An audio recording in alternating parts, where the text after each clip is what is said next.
Mr. President, madamo tadi nga presidentiable.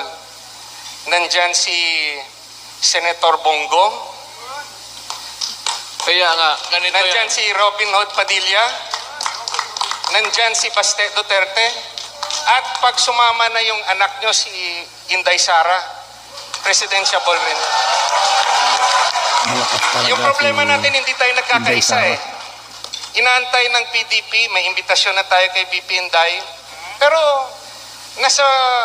basta yung sinasabi, gusto natin na yung susunod na presidente manggaling sa PDP. Yan. Okay yan. But leave my daughter out.